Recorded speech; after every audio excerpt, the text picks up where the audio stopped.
দিন সমুদ্রে লাইবা বিহিমুল মাউজ শাহরান কামিলান, সমুদ্রের ঝড়ো বাতাস এবং ঢেউ 1 মাস যাবত তাদেরকে কোথায় নিয়ে গেছে কোনো কন্ট্রোল ছিল না নৌকার উপর। এক দ্বীপে গিয়ে যখন নৌকা ঠেকলো তখন দেখছে একটা প্রাণী, জীব জন্তু জানোয়ার, গরু ছাগল মহিষ যেমন জীবজন্তু জানোয়ার, এরকম জীবজন্তু জানোয়ার যার মুখ এবং পা সব এত বিশাল লোমে ঢাকা যে কোনটা মুখ আর কোনটা পিছন এটা বোঝা যাচ্ছে না। এই জানোয়ার কথা বলতেছে। তো মানুষ তো কোনোদিন দেখেনি মানুষ ছাড়া আর পৃথিবীর কোনো জীবজন্তু জানোয়ারকে কথা বলতে। তো আরবের ওই মানুষেরা এই জানোয়ারকে কথা বলতে দেখে মনে করেছে এটা জিন শয়তান, কিন্তু ও কিন্তু জীবজন্তু জানোয়ার। ও বলছে আনাল জাসসাস, আমি গোয়েন্দা, একটা মানুষ তোমাদের সাথে সাক্ষাতের অপেক্ষা করছে, এদিকে যাও। তো তামিম আদ-দারি বলছে আমরা যখন ওই মানুষের কাছে গেলাম, বিশাল দেহের মানুষ, এত বিশাল দেহের মানুষ আগে কোনোদিন কখনো দেখিনি। তো দাজ্জালের বিশাল দেহের হওয়াটা কি ব্যতিক্রম কিছু? ব্যতিক্রম কিছু না। আমরা এখন 5 ফিট 5 ইঞ্চি 6 ফুট হয়ে গেছি, কিন্তু আদি পিতা আদম আলাইহিস সালাম তো আর 5 ফিট ছিলেন না। আদম আলাইহিস সালাম ছিলেন 60 দেরা, 60 হাত 60 গজ 40 মিটার, প্রায় 10 তলা 15 তলার সমান উঁচু।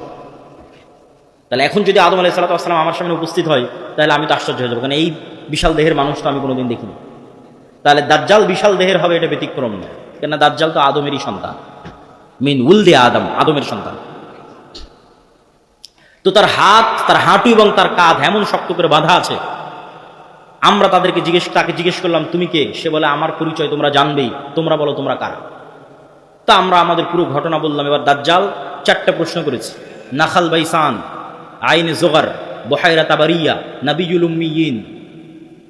বহাইরা তাবারিয়া sea of Galilee, lake of Tiberias. নাখলে বাইসান বাইত শিয়ান, আর আইনে জোগার স্প্রিং অফ জোয়ার। আর নাবিয়ুল উম্মিয়িন পড়ালেখা জানে না, লিখতে জানে না, পড়তে জানে না এমন নবী। আমাদের নবী মুহাম্মদ সাল্লাল্লাহু আলাইহি ওয়াসাল্লাম লিখতেও জানতেন না, পড়তেও জানতেন না। উনি দেখে যে পড়বেন এটা জানতেন না, কোরআন মুখস্থ করেছিলেন। প্রিয় উপস্থিতি, তো দাজ্জাল তাদেরকে এই যে 4টা জিজ্ঞেস করলো, 4টা জিজ্ঞাসার প্রথম 3টে জিজ্ঞাসার সাথে পানি কানেক্টেড আছে, পানি এবং চাষ কানেক্টেড আছে। সি অফ গ্যালিলি পানির উৎস, বহাইরা তাবারিয়া ইসরায়েলের সীমানার মধ্যে। এখন এটা ইসরায়েলের সীমানার মধ্যে। বাইবেলের প্রফেসি অনুযায়ী তথা বাইবেলের বর্ণনা অনুযায়ী ঈসা আলাইহিস সালাম যত মুজিজা দেখাতেন সব এই সাগরে, এই সাগরের আশেপাশে, এই লেক, এই হ্রদ, এই খালের আশেপাশে। তো দাজ্জাল বলছে একদিন এখানে পানি থাকবে না। এখন পানি দাজ্জাল আসার আগেই শেষ হবে সেটা ঠিক না, আসলে না, দাজ্জাল আসার আগে শেষ হবে না। কেন আর এক হাদিসে বলতেছে ইয়াজুজ মাজুজ যখন বের হবে তখন ওরা বহাইরা তাবারিয়ার পানি খেয়ে শেষ করে দিবে, খেয়ে শেষ করে দিয়ে অন্যদিকে আগাবে পানি শেষ করার জন্য। তাহলে পানি যদি দাজ্জাল আসার আগেই শেষ হয়